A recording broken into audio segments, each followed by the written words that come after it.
Hi students, நான் Mridula from Handle Learning. நீட்டா இருக்கட்டும் இல்ல ஜேடபிள்யூ இருக்கட்டும், இது மாதிரி ஒரு காம்படிட்டிவ் எக்ஸாம் நம்ம கொடுக்குறோம் அப்படின்னா நான் செல்ஃப் ஸ்டடியில பண்ணலாமா? சோ எப்படி பண்ணி என்னால கிளியர் பண்ண முடியுமா? இல்ல டெஃபினட்டா எனக்கு ஒரு கோச்சிங் இன்ஸ்டிடியூட்டோட சப்போர்ட் தேவையா? இதை பத்தின ஒரு டீடைல்டு அனாலிசிஸ் நம்ம இப்ப பார்க்கலாம். முதல்ல ஒரு விஷயம் எடுத்துக்கிறோம். ஸோ அது செல்ஃப் ஸ்டடியா இருக்கலாம், இல்ல ஒரு கோச்சிங்காவும் எடுத்துக்கலாம். ஸோ ரெண்டுக்குமே வந்து அட்வான்டேஜஸும் இருக்கலாம் அண்ட் டிஸ்அட்வான்டேஜஸும் இருக்கலாம். ஸோ நம்ம காமனா விஷயங்கள் பார்க்கலாம். இப்ப செல்ஃப் ஸ்டடி நான் பண்றேன் அப்படின்னா பெரிய அட்வான்டேஜ் என்ன அப்படின்னா நான் ஏன் டைமுக்கு படிக்கலாம். ஸோ டைம் வந்து எனக்கு ஒரு பெரிய விஷயமா இருக்க போறதுல செல்ஃப் ஸ்டடி பண்ணும்போது. இன்னொன்னு நான் எனக்கான ஒரு தனி ஸ்டடி பிளான். இப்போ நம்ம ஒரு காமனா ஒரு பிளான் கொடுக்கணும் அப்படின்னா மேபி எங்கேஜ் டைமிங் மிஸ் ஆயிட்டா கூட நான் செல்ஃப் ஸ்டடி பண்றேன் அப்படின்னா எனக்கான ஒரு பிளானை நான் அப்பப்போ நான் பில்ட் பண்ணிக்குவேன். ஸோ ஒரு ஸ்டடி பிளான் ஒரு விஷயமா நமக்கு இருக்க போறது கிடையாது. அண்ட் பெருசா என்னோட சொல்லணும் அப்படின்னா there is no charges at all. And அதெல்லாம் தாண்டி நம்மளும் வந்துட்டு ஓரளவு எந்த ஒரு டிஸ்டர்பன்ஸும் இருக்காது. ஸோ அப்படி இல்லாம நம்ம படிப்போம். ஸோ இது வந்து ஒரு செல்ஃப் ஸ்டடியோட ஒரு பெரிய அட்வான்டேஜ் நான் சொல்லுவேன். இருந்தாலும் ஒரு செல்ஃப் ஸ்டடி பண்றோம், ஒரு இதுக்கும் நம்ம பண்றோம் அப்படின்னா முதல்ல நமக்கு அந்த பர்டிகுலர் எக்ஸாமோட கரெக்டான எக்ஸாம் பேட்டர்ன் தெரிஞ்சிருக்கணும். ஓகேவா? ஸோ அந்த பேட்டர்னோட சேர்த்தி அதுக்கு தேவையான எல்லா புக்ஸும் நம்ம கிட்ட இருக்கணும். அண்ட் ரெண்டாவது விஷயம் பாத்தீங்க அப்படின்னா ஒரு டாபிக்கும் நான் படிக்கிறேன் அப்படின்னா அதுக்கு தேவையான இம்பார்ட்டன்ட் டாபிக்ஸ், அதாவது பர்டிகுலர் டாபிக்ல இருந்து திரும்ப திரும்ப கொஸ்டின் கேட்கறாங்க அப்படின்னா அது என்ன டாபிக் அப்படிங்கிற லிஸ்ட் ஆச்சு என்கிட்ட இருக்கணும். ஸோ அதுக்கு ஒரு டீடைல் அனாலிசிஸ் நான் தனியா பண்ணிருக்கணும். அண்ட் மூணாவது விஷயம் என்ன அப்படின்னு பாத்தீங்கன்னா எப்பவுமே வந்து ஜேடபிள்யூ நீட் எல்லாம் பாத்தீங்கன்னா ஒரே செட் ஆஃப் பேட்டர்ன் கொஸ்டின்ஸ் வர போறது கிடையாது. டிஃப்ரெண்ட் ஆங்குலேஷன்ஸ்ல இருந்து கொஸ்டின்ஸ் வரும். இப்போ கூட நிறைய பேர் கேட்கிற கொஸ்டின் இப்ப இந்த நீட் பத்தி எல்லாம் பேசும்போது இப்ப நான் எந்த புக்கை யூஸ் பண்ணி இல்ல எந்த எம்சிக்யூ புக்கை வாங்கி நான் வந்து சால்வ் பண்ணலாம் அப்படின்னு சொல்லிட்டு உண்மையை சொல்லணும் அப்படின்னா இப்போ மார்க்கெட்ல இருக்கக்கூடிய எல்லா புக்ஸும் எடுத்து பாத்தீங்க அப்படின்னா கொஸ்டின்ஸ் எல்லாமே ரிப்பீட்டடா தான் இருக்கும். இப்ப நமக்கு நீட் முடிஞ்ச பேட்டர்ன்லயோ ஜேடபிள்யூ முடிஞ்ச பேட்டர்ன்லயோ கொஸ்டின்ஸ் கிடையாது. ஸோ பழைய கொஸ்டின்ஸ் தான் திரும்ப திரும்ப வேற ஒரு மாடுலேஷன்ஸ்ல இருக்கு. ஸோ அதனால யூ ஜஸ்ட் வெயிட். ஸோ இன்னும் கொஞ்சம் அப்டேட் பண்ணி கொஸ்டின் புக்ஸ் வரும்போது நம்ம அப்பா அதை வாங்கிக்கலாம். இப்போதைக்கு நம்ம கான்செப்ட் ஸ்ட்ரென்தனிங் பண்ணலாம். அதுதான் என்னோட பெஸ்ட் ஆப்ஷனா இருக்க போகுது. சரி, இம்பார்ட்டன்ட் டாபிக்ஸ் எனக்கு தெரிஞ்சிருக்கணும். அடுத்தது நான் சொன்ன மாதிரி அந்த டிஃப்ரெண்ட் டைப் ஆஃப் கொஸ்டின்ஸை நம்ம ப்ராக்டிஸ் பண்ணிக்கணும். ஓகே, ஒரு டாபிக்ல இருந்துமே எப்படியெல்லாம் ஆங்குலேஷன்ஸ்ல கொஸ்டின்ஸ் கேட்கறாங்க, ஒரே டாபிக்ல அந்த கொஸ்டின்ஸ் கேட்டிருக்காங்க, ஆனா போன வருஷம் அப்படி கேட்டிருக்காங்க, இப்ப இந்த வருஷம் இப்படி கேட்டிருக்காங்க. இதுக்குதான் நமக்கு எப்பவுமே இந்த பிவைக்யூ புக் ஹெல்ப் பண்ணும். ஸோ நிறைய பேர் பிவைக்யூஸை வந்து ஒரு பெரிய விஷயமா கன்சிடர் பண்றது இல்லை. பட் ஆக்சுவலி வந்து கொஸ்டின் ரிப்பீட் ஆகுதோ இல்லையோ அது செகண்டரி. கொஸ்டின் என்ன பேட்டர்ன்ல வருது, நான் ப்ரிப்பேர் பண்ண, நான் கான்செப்ட் ஸ்ட்ராங் பண்ண அந்த பர்டிகுலர் வேக்கும் இப்ப கேட்கக்கூடிய கொஸ்டின் பேட்டர்னுக்கும் என்ன வித்தியாசங்கள் இருக்கு, நான் எப்படி அந்த கொஸ்டின் பேட்டர்னுக்கு தகுந்த மாதிரி என்னுடைய கான்செப்டை நான் ஸ்ட்ரென்தன் பண்ணலாம், அதுக்கு பிவைக்யூ ப்ராக்டிஸ் ரொம்பவே முக்கியம். அண்ட் இன்னும் முக்கியமான விஷயம் அப்படின்னு சொல்லணும்னா டைம் மேனேஜ்மெண்ட். டைம் மேனேஜ்மெண்ட் இப்ப நான் வந்து ஃபார் எக்ஸாம்பிள் ஒரு டாபிக்கும் எவ்வளவு டைம்ல நான் படிக்கிறேன் அண்ட் எவ்வளவு டைம்ல வந்து இந்த மார்க் டெஸ்ட் எல்லாம் கொடுக்கறதுக்கான ரீசன் என்ன அப்படின்னா டைம் மேனேஜ்மெண்ட். இதுதான் ஒரு பெரிய இஷ்யூ இந்த தடவை நீட்ல இருந்துச்சு. அப்படி இருக்கும் போது ஏன்னா ஜேடபிள்யூ பேட்டர்ன்ல கொஸ்டின் வந்துருச்சுன்னு சொல்லியாச்சு, பட் ஸ்டில் அந்த ஒரு 3 மணி நேரம் எக்ஸாம்ல வந்து 4-5 மணி நேரம் பேப்பர் மாதிரி அவங்க செட் பண்ணிட்டாங்க. அப்ப அது ஒரு மேஜர் இஷ்யூவா இருந்துச்சு.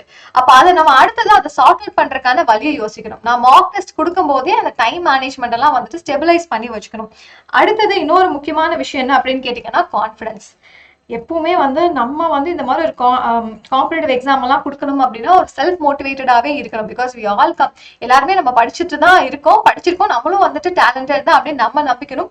ஸோ நம்மள திரும்ப திரும்ப செல்ஃப் மோட்டிவேட் பண்ணிக்கிட்டே இருக்கணும். இப்போ இந்த எல்லா விஷயமும் செல்ஃப் ஸ்டடியில இருக்குமா அப்படின்னு கேட்டீங்க அப்படின்னா மேபி ஒரு 50% இருக்கலாம். எக்ஸாம் பேட்டர்ன் நான் தெரிஞ்சு வச்சிருப்பேன், புக்ஸ் எல்லாம் என்கிட்ட கரெக்டா இருக்கும், இம்பார்ட்டன்ட் டாபிக்ஸும் நான் கலெக்ட் பண்ணிருப்பேன், கொஸ்டின் ப்ராக்டிஸும் நான் பண்ணிருப்பேன். அண்ட் டைம் மேனேஜ்மெண்ட் ஓரளவு நம்ம பண்ண முடியும். But still you need somebody to அடுத்த லெவல் நான் பண்ண மிஸ்டேக்கை கரெக்ட் பண்றதுக்கு யூ நீட் அ டீச்சர். அதே மாதிரி கான்ஃபிடன்ஸ். நல்ல டெஸ்ட்ல நல்ல மார்க் வந்துச்சுன்னா நான் கான்ஃபிடென்ட்டா இருப்பேன். இதே ஒரு டெஸ்ட்ல ஒரு சின்ன மிஸ்டேக் பண்ணிட்டோம்னாலும் லைக் யாரோ ஒருத்தர் நமக்கு ஹெல்ப் பண்ணா பெட்டரா இருக்குமே அப்படிங்கிற ஒரு யோசனை எப்பவுமே நமக்குள்ள இருந்துகிட்டே இருக்கும். ஸோ செல்ஃப் ஸ்டடிக்கான ஒரு சில அட்வான்டேஜஸ் இருந்தாலும் இப்ப இருக்க சிச்சுவேஷன்ல இது எல்லாத்தையும் சப்போர்ட் பண்றதுக்கு you need a proper teacher. உங்களை எல்லா விதத்துல இருந்தும் அதை கரெக்ட் பண்ணி உங்களை சூப்பர் டூப்பரா மாத்தி நீங்க எங்க தப்பு பண்ணிருக்கீங்க. ஸோ தப்பு வந்து ஒவ்வொருத்தங்களும் ஒவ்வொரு ஆங்குலேஷன்ஸ்ல பண்ணுவாங்க. ஸோ நான் வந்து பிசிக்ஸ்ல பண்றேன், பிசிக்ஸ்ல வந்து ஒரு கான்செப்ட்லேயே தப்பு பண்றேன், இல்ல நான் கொஸ்டின் படிச்சதுல தப்பு பண்ணிருக்கேன், இல்ல ஃபார்முலாவை எடுத்து எழுதுறதுல நான் தப்பு பண்ணிருக்கேன். இது மாதிரி தப்பு வந்து பல ஆங்குலேஷன்ஸ்ல இருக்கும். அந்த தப்பை சரியான விதத்துல கரெக்ட் பண்ணாதான் மார்க் இம்ப்ரூவ் ஆகும். மார்க் டெஸ்ட்ல பல பேருக்கு மார்க் இம்ப்ரூவ் ஆகாததுக்கான ரீசன் வந்து இது இருக்கு. பிரச்சனைன்னு தெரிஞ்சிச்சு, தப்பு பண்ணிட்டேன்னு தெரிஞ்சிச்சு, ஆனா நான் ஏன் தப்பு பண்ணிட்டேன் பண்ணிருக்கேன், என்ன இதுல என்னால இது கரெக்ட் பண்ண முடியும் அப்படிங்கிற ஒரு டீடைல்ட் அனாலிசிஸ் பண்ண you need definitely a teacher support. So அப்படி பார்க்கும்போது தான் ஸோ நம்ம எந்த ஒரு கோச்சிங் இன்ஸ்டியூட்ல படிச்சாலும் ஸோ ஃபர்ஸ்ட் ஆஃப் ஆல் நீங்க பார்க்க வேண்டிய விஷயம் உங்களை எந்த அளவில் அந்த இன்ஸ்டியூட் வந்து சப்போர்ட் பண்ண போறாங்க அண்ட் எந்த மாதிரி ஒரு ப்ராப்பர் டீச்சர்ஸ் இருக்காங்க. ஸோ ப்ராப்பரா கான்செப்டை சூப்பரா சொல்லிக் கொடுக்கக்கூடிய டீச்சர்ஸ் அண்ட் எல்லா டைமும் உங்களை சப்போர்ட்ஸ், இந்த சப்போர்ட் அண்ட் மோட்டிவேஷன் மஸ்ட்பா. பிகாஸ் இந்த மாதிரி நம்ம 1 year படிக்கிறோம், ஒரு 2 years படிக்கிறோம் அப்படின்னா எப்பவுமே நம்மளை மோட்டிவேட் பண்ணிக்கிட்டே இருக்கக்கூடிய. ஸோ பிகாஸ் நான் ஃபர்ஸ்ட் டெஸ்ட் நல்லா பண்ணிருப்பேன், இடையில ஃபுல்லா எனக்கு ட்ராப் ஆயிடுச்சு. ஸோ அப்போ என்னை திரும்ப மேலே கொண்டு வரதுக்கு டெஃபினட்டா you need a mentor support. So support system and motivation டெஃபினட்டா அந்த டீம் கிட்ட இருந்து நீங்க எதிர்பார்க்கணும்.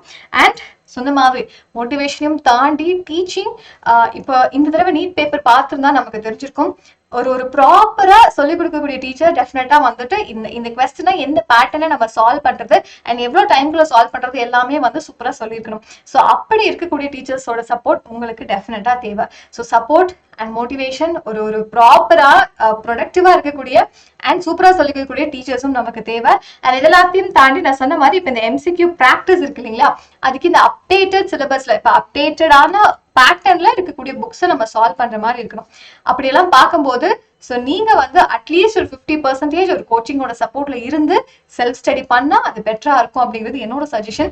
அண்ட் இதை வந்துட்டு எப்போ நான் படிக்க ஆரம்பிக்கலாம் இந்த மாதிரி JEE அண்ட் நீட் அப்படின்னா, இப்போ நீங்க 11th இருக்கீங்க 12th இருக்கீங்க அப்படின்னா இப்போ இருக்கக்கூடிய இந்த பப்ளிக் எக்ஸாம் பேட்டர்னே பார்த்தா அட்லீஸ்ட் நான் அதுக்கு நல்லா தயார்படுத்திக்கிட்டேன் அப்படின்னா என்னோட ப்ரிப்பரேஷன் வந்து பப்ளிக்லேயே பயங்கர ஸ்ட்ராங்கா இருக்கு. நான் கண்டிப்பா என்னோட டோட்டலே ஒரு 590+ வந்துடும். அந்த அளவு நான் இதுக்கு சின்சியரா படிச்சிருக்கேன் அப்படின்னா உங்களுக்கு நீட் எக்ஸாம் இல்ல JEE வந்து அவ்வளோ ஒரு ப்ராப்ளமேட்டிக்கா இருக்காது. ஓகேவா? ஸோ அப்படி இருக்கும்போது 11th and 12th standard students இப்போதைக்கு பப்ளிக் 2026 ஃபோக்கஸ் பண்றது தான் பெஸ்ட் ஆப்ஷனா இருக்கும். இது பண்ணலாம், நீட் அண்ட் JEE பண்ணலாம், தப்பே கிடையாது. பட் அதுக்குன்னு ஒரு படிக்கிறதுக்கான பேட்டர்ன் இருக்கணும், படிக்கிறதுக்கான ஒரு ஸ்ட்ராட்டஜி இருக்கு. ஸோ அதை ரைட் டைம்ல ரைட்டா ஃபாலோ பண்ணணும். இப்போ நீங்க இதுக்கு ஃபோக்கஸ் பண்ணி இப்போ இதே தான் அங்கேயும் இருக்க போகுது இல்லையா? ஸோ 11th என்ன சிலபஸ் இருக்க போகுது? ஸோ JEE வருஷத்துக்கு 2 தடவை நடக்குது. அதே செட் ஆஃப் சிலபஸ் தான் நம்ம ஸ்டேட் போர்ட் புக்லயும் இருக்கு. மேக்ஸ் டு மேக்ஸ் கான்செப்ட் எல்லாமே சிமிலர் தான். In case of CBSE NCERT also ஒரு சில மைனர் சேஞ்சஸ் மட்டும்தான் இருக்கு. அப்போ இந்த பப்ளிக் எக்ஸாம்ல நமக்கு சொல்லிக் கொடுக்கக்கூடிய அந்த டீச்சர் ஸோ ஒரு கொஸ்டின் சால்வ் பண்றாங்க அப்படின்னா நான் அந்த கொஸ்டினை நான் எப்படி அண்டர்ஸ்டாண்ட் பண்ணி அதுல இருந்து இன்னும் ஒரு 10 கொஸ்டின் நான் சால்வ் பண்ண போறேன். ஸோ இதுதான் நம்ம வந்து இந்த வருஷம் நீங்க கிளாஸ் 11ல இருக்கீங்க 12ல இருக்கீங்க, நீங்க நீட்டுக்கும் ப்ரிப்பேர் பண்ணலாம், JEEக்கும் ப்ரிப்பேர் பண்ணலாம். நீங்க ஃபோக்கஸ் பண்ண வேண்டிய விஷயம் இது மட்டும் தான். இதை நீங்க கரெக்ட் பண்ணுங்க. சே ஃபார் எக்ஸாம்பிள் ரொம்ப சிம்பிளா சொல்றேன், நம்மளோட புக் பேக்ல ஒரு ப்ராப்ளம் இருக்கு, அந்த ப்ராப்ளம் பேட்டர்ன்லேயே நீட்ல கேட்டிருப்பாங்க. ஸோ அப்போ அந்த கொஸ்டினை நான் சால்வ் பண்ண புக் பேக்ல நம்ம ஸ்டேட் போர்ட் புக்ல இருந்து சால்வ் பண்ணிருக்கேன். இப்போ நீட்ல கேட்ட கொஸ்டினை என்னால சால்வ் பண்ண முடியுதா? இந்த வந்து ரியாலிட்டி செக்கை மட்டும் நீங்க இந்த 2 வருஷம் பண்ணுங்க. அப்போ நம்ம ஆல்மோஸ்ட் இந்த நீட் அண்ட் JEEக்கு ஒரு 50% நம்ம ஆல்ரெடி தயாராயிடும். ஸோ பேலன்ஸ் 50% நம்ம அதுக்கப்புறம் ஒரு 1 year ஒரு dedicated study, disciplined study and also பயங்கர ஹார்ட் ஒர்க், இது உங்களை இன்னும் மேலே தூக்கிட்டு போகும். அண்ட் நீங்க எதிர்பார்க்குற காலேஜும் அப்ப கிடைக்கும். இப்போ நம்ம இதையும் அதையும் பாதி பண்ணி நான் எதிர்பார்த்த காலேஜ் கிடைக்கலன்னா அது இன்னும் பெரிய லாஸ். ஏன்னா இந்த காலேஜுக்கு போகணும் தான் நான் இவ்வளோ நாளாக கஷ்டப்பட்டுட்டு இருந்தேன். ஸோ எனக்கு மார்க் கம்மியாயிடுச்சு அப்படின்னா லோ டயர் 3 காலேஜஸ் கிடைச்சிச்சு அப்படின்னா அதை நம்ம அப்பப்போ ஃபீல் பண்ணிட்டே இருப்போம், மேபி இந்த கொஞ்சம் ஹார்ட் ஒர்க் நம்ம பண்ணிருக்கலாமா அப்படின்னு. அந்த ஒரு எந்த டென்ஷனும் இல்லாம ஸ்ட்ரெஸ் ஃப்ரீயா இந்த எக்ஸாம்ஸ்க்கெல்லாம் நம்ம தாராளமா படிக்கலாம். அதுக்கு என்ன கேட்டா இதுதான் best solution. Just try it, definitely it is going to work. And இது நிறைய பேர் ஸ்மார்ட்டா பண்ணவங்க எல்லாம் இருக்காங்க. ஸோ அதே மாதிரி ஸ்மார்ட்டா இன்னும் நிறைய பேர் தெரியாம இருக்கிறவங்களுக்கு இதை தெரிஞ்சு நீங்களும் படிக்க ஆரம்பிக்கலாம். ஸோ பப்ளிக் 2026 நீங்க இப்போல இருந்து ஃபோக்கஸ் பண்ணுங்க. அண்ட் இங்க நான் சொன்ன மாதிரி ஒரு 50% கோச்சிங் இன்ஸ்டியூட்டோட சப்போர்ட் வேணும். ஸோ 100% எடுத்து வரக்கூடிய ஸ்டூடெண்ட்ஸ் இருக்காங்க. இல்ல நான் இப்படி ப்ரிப்பேர் பண்ணோம், ஃபினான்ஷியலா நீங்க பார்க்கும்போது ப்ரிப்பேர் பண்ணணும்னு நினைச்சா so you can take this books class. கண்டிப்பா லெக்சர்ஸ் முக்கியம்ப்பா. ஏன்னா நான் ஒரு கான்செப்ட் நான் ஒரு ஆங்குலேஷன்ல என்னோட மைண்ட் லெவலுக்கு என்னோட இமேஜினேஷன் லெவலுக்கு நான் புரிஞ்சு வச்சிருப்பேன். அதோட ஒரிஜினல் வெர்ஷன் வேற மாதிரி இருக்கும். ஸோ ஒரிஜினல் வெர்ஷனை தெரிஞ்சுட்டு அதுக்கப்புறம் நம்ம வந்துட்டு ப்ராக்ரஸ் பண்ண ஆரம்பிச்சிடலாம்.